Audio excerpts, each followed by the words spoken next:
5 tahun yang lalu, lahirnya sebuah iPhone 7 dekat pasaran yang mana diminati ramai sangat sebagai inovasi yang terbaik. Sehinggalah tahun 2021, Apple iPhone 7 masih lagi ada update yang latest iaitu iOS 15. Jadi, adakah dia masih lagi berbaloi, masih lagi relevan untuk tahun 2021 kan?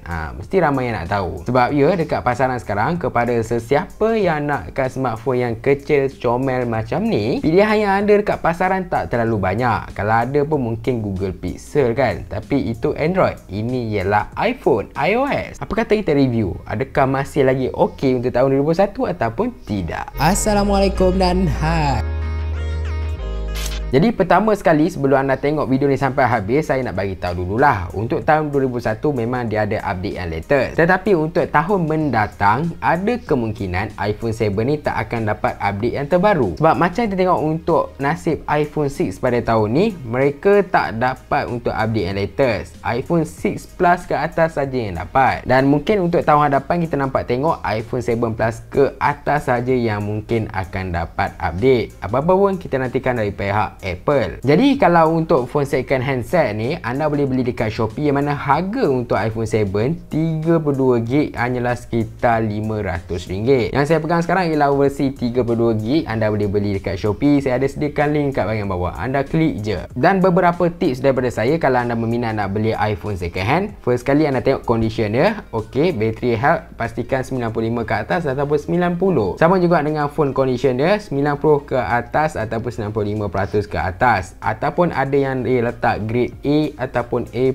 ke atas sahaja. Jadi kalau tengok untuk spesifikasi dia dekat GSM Arena, saya boleh katakan dia punya spek ni memang spek yang paling asas lah. Kalau tahun 2021 ni boleh katakan spek yang tak ada orang nak cari dah kan, dan harga dia mungkin RM500 ke bawah. Sebab anda tengok dia punya RAM pun kecil kat sini kan, dia punya memori 32 tu mungkin kita boleh bincang lagi. Tapi dengan bateri dia pula kat sini yang agak halus, bagi saya, kalau anda tanya saya, untuk tahun 2021 dia sebagai kelas permulaan. Tetapi ini iPhone kot bos kan, dia punya prestasi lain sikit. Tapi tak apa, itu kita akan bincang kejap je lagi. Sekarang kita tengok bab skrin dia terlebih dahulu. Kita ada skrin bersaiz 4.7 inci kat sini. Dia gunakan IPS Retina. Boleh dikatakan dia punya skrin ni memang cantik kan, sebabkan dia memerlukan paparan yang agak kecil kat sini, dan dia punya warna pun vivid kat sini. Kecerahan dia pun tak ada masalah. Anda guna dekat luar ke, anda guna untuk indoor ke pun okey sahaja dia punya kecerahan. Jadi saya tak terkejut pada tahun 2016 orang kata smartphone ni memang famous, memang bagus kan. Sebab sekarang pun dia punya skrin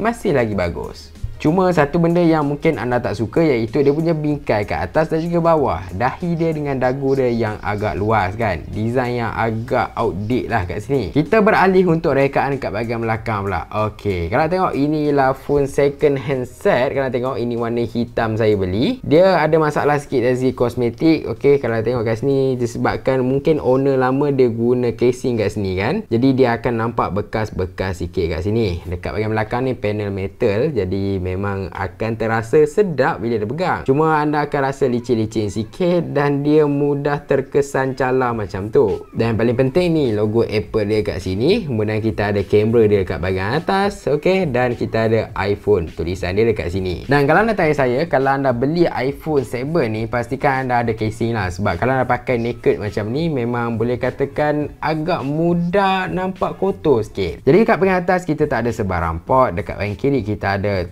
satu trigger button yang mana boleh tukar untuk mute ataupun bunyi deringan. Kemudian dekat bahagian bawah ada sikit kita ada butang kawal bunyi. Dekat bahagian bawah kita ada speaker, kita ada skru dan juga kita ada port lightning. Dekat bahagian kanan pula kita ada satu slot untuk SIM card, kemudian kita ada satu power button. Dekat bahagian belakang pula kita ada satu kamera, kita ada flash, kita ada logo Apple. Dekat bahagian depan pula kita ada satu kamera, kita ada skrin bersaiz 4.7 inci, kita ada touch button dan juga kita ada earpiece. Macam saya cakap awal tadi, untuk phone-phone kecil ni memang tak banyak dekat pasaran sekarang kan. Tambah-tambah kalau tengok buat masa sekarang, kalau nak kata untuk phone Android untuk saiz bawah 5 inci memang susah nak dapat. Macam baru-baru ni pun kita ada phone yang nampak kecil iaitu daripada Asus, tapi itu phone baru dan kelas dia ialah kelas flagship. Kalau nak cari untuk kelas second handset, anda ada pilihan macam Google Pixel ataupun iPhone ni Mungkin kalau anda ada pilihan lain apa kata, tinggalkan komen kat bahagian bawah kan. Mungkin saya boleh try. Jadi sekarang kita nak bincang bab prestasi. Okey, untuk dia punya chipset kat sini, dia gunakan chipset pada Apple sendiri lah, iaitu A10 Fusion. Chipset ni boleh katakan masih lagi powerful walaupun 2021. Tambah-tambah untuk productivity. Contoh anda nak guna untuk layari Facebook, Instagram, TikTok dan sebagainya, media sosial kan. Yang ini memang boleh katakan tak ada high cap pun bila anda guna. Walaupun mungkin anda rasa macam 2GB RAM kat sini agak kecil dan dia punya chipset ialah bertahun-tahun yang lepas, tapi untuk kelas ni memang sangat powerful. So prestasi dia bagus, adakah gaming dia turut bagus? Okey, bab gaming dia lain sikit. Dia tak sebagus prestasi kegunaan biasa-biasa. Bab gaming dia, saya dah main beberapa jenis game kat sini dan saya ada juga buat test. Anda boleh tengok dekat channel saya. Jadi untuk game macam Mobile Legends saya dah test kat sini, saya boleh gunakan grafik yang agak tinggi iaitu Ultra. Cumanya bila anda dah start main, minit pertama kedua tu okey je lah kan, grafik smooth je, best je main. Cuma bila dah masuk ke 10 minit ke atas tu, dia akan rasa kat bahagian belakang ni sangat-sangat panas. Kemudian anda akan rasa juga frame drop yang agak critical kat sini. Jadi memang saya tak recommend sangat anda gunakan grafik tinggi. Kalau game-game yang singkat macam Honkai Impact tak ada masalah, sebab satu game dia mungkin dalam seminit ataupun 5 minit macam tu je. Dia mungkin nak start panas tapi game dah habis kan. Jadi dia boleh rehat kejap kemudian nak boleh lenjan balik. Tapi kalau game-game yang agak lama macam ni, saya lebih sarankan kalau nak main jugalah, saya boleh katakan guna grafik yang biasa saja. Dan kalau boleh juga, sebab kat bahagian belakang ni ialah metal, okey, besi, jadi dia akan cepat terasa panas. Kalau anda pakai casing plastik, mungkin anda akan rasa lambat sikit untuk panas, tapi prestasi dia untuk frame drop tu akan terasa juga. Kalau anda main game-game yang berat untuk tahun 2021 macam Genshin Impact, iaitu grafik dia tak boleh nak angkat sangat lah, sebab itu dah memang intense. Apapun saya tak berapa recommend sangat untuk anda beli iPhone 7 kalau anda nak main game. Sebab pertama dia ialah anda tahu cepat panas, kemudian dia ada frame drop. Kemudian yang ketiga yang saya rasa agak kritikal juga iaitu battery drain dia. Dan sepanjang saya main game kat sini, suhu dia average boleh dapat dalam sekitar 42 darjah Celsius. Anda boleh tengok video gaming saya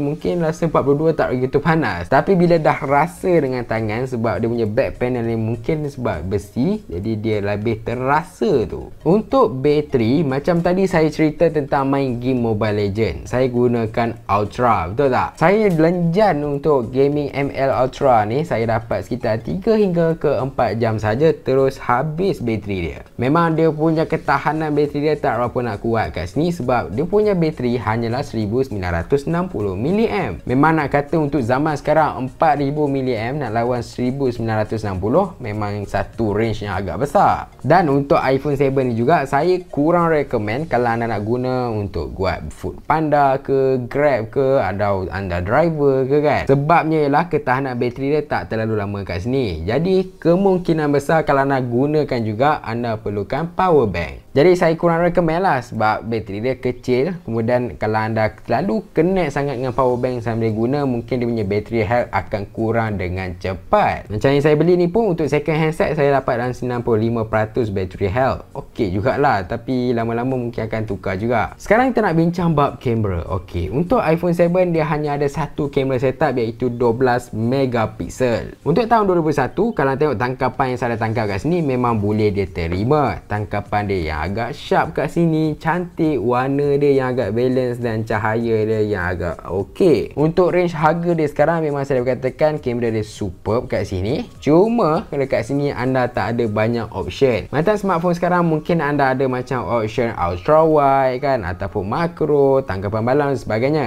Tapi untuk iPhone 7 tak ada. Untuk tangkapan malam iPhone 7, dia ada tangkapan yang agak kemas, tapi dia tak ada mode khas macam night mode dekat sini. Kawalan cahaya dia kurang memuaskan sedikit, tapi still dia ada tangkapan malam yang agak cantik dekat sini. Untuk peminat selfie pula, dekat bahagian depan ni kita ada kamera 7 megapiksel. Tangkapan dia memang cantik kat sini, agak balance, dia punya pencahayaan pun bagus, sharpness dia pun bagus kat sini. Memang boleh masuk sosial media lagi walaupun dia smartphone yang lama. Jadi kalau anda mencari sebuah smartphone dengan kamera yang boleh katakan okey, agak bagus, saya boleh katakan iPhone 7 ni salah satu pilihan yang baik. Cuma buat sekarang untuk range harga dia sajalah kan. Kalau kita pergi range harga 1000, 2000 tu lain cerita dah. Untuk dia punya video pula, rakaman video dia stabil dekat sini, tetapi dia punya sharpness dia kurang dekat sini. Anda boleh tengok contoh yang saya tangkap kat sini. Jom.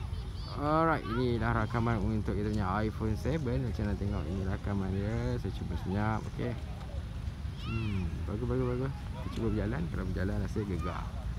Okey jugalah. Boleh lah. Jadi apa anda rasa untuk tahun 2021? Okey ataupun tak rakaman macam ni, okey. Ini pula untuk rakaman kamera hadapan dia, okey. Macam anda nak tengok, okey, waktu agak gelap sikit lah sekarang. Jadi banyak sikit noise, tapi saya rasa masih lagi okey kualiti dia. Tambahan kat sini, untuk iPhone 7 anda ada protection IP67. Anda boleh buat masuk dia menyelam tapi bukan kedalaman sesuka hati. Dan dia ada masa dia saja untuk anda bawa dia menyelam sekejap. Tapi saya tak tahulah, waranti sekarang pun dah tak ada, jadi saya tak recommend untuk anda selamkan dia. Dan benda kedua yang saya suka kat sini ialah dia punya stereo speaker. Dekat bahagian bawah dan juga kat bahagian atas sini. Untuk sebuah smartphone yang comel macam ni, bila dah ada stereo speaker, saya rasa macam pegang sebuah mini speaker. Sebab dia punya bunyi untuk stereo speaker tu agak sedap kat sini dan juga lantang kan. Nah, memang saya suka, buat gaming memang best. Bukan setakat gaming je sebenarnya, buat dengar lagu pun best juga dekat sini. Secara kesimpulannya, kalau anda tanya saya adakah masih relevan untuk angkat sebuah iPhone 7, jawapan saya ialah untuk masa yang singkat saya berkata masih lagi relevan. Tetapi untuk jangka masa panjang, mungkin 2 tahun ke atas, saya rasa saya lebih recommend untuk anda angkat iPhone 8 ataupun iPhone 8 Plus dan ke atas. Sebab apa? First kali kita nak tahu iPhone 7 ni kemungkinan tahun depan dah tak ada update. Bila tak ada update, mungkin beberapa apps tak support lah kat sini. Contohnya macam WhatsApp dah tak boleh guna dan sebagainya. Yang kedua pula, kalau anda nak angkat iPhone 8, dia punya harga tu range dia tak terlalu besar sangat. Macam iPhone 7 untuk 32GB ni kita ada untuk harga 500. Tapi kalau anda pergi untuk iPhone 8 anda boleh dapat sekitar harga 650. Anggaran harga range dia RM150. Anda bayar RM150 dan anda boleh guna untuk jangka masa yang lebih lama kat sini. Dan overall juga saya boleh katakan iPhone 7 ni tak ada masalah buat saya. Untuk kegunaan harian saya suka, cuma bateri dia agak kecil. Itu saja masalah dia. Nak kata bab speaker no hal. Nak kata bab kamera no hal. Apa yang saya bayar saya dapat dengan lebih lagi. Nak kata dia punya saiz yang comel, saya tak kisah sangat kan. Tapi untuk setengah orang mungkin dia suka saiz yang lebih besar. Jadi apa anda rasa tentang iPhone 7? Adakah anda tengah guna sekarang? Apa kata tinggalkan komen sikit kat bahagian bawah. Saya nak tahu juga kenapa saya guna untuk kegunaan biasa pun dia cepat panas kan. Adakah disebabkan panel belakang dia besi atau sebagainya? Tinggalkan komen anda dekat bahagian bawah dan macam biasa jangan lupa like, subscribe juga share. Terima kasih. Jumpa lagi.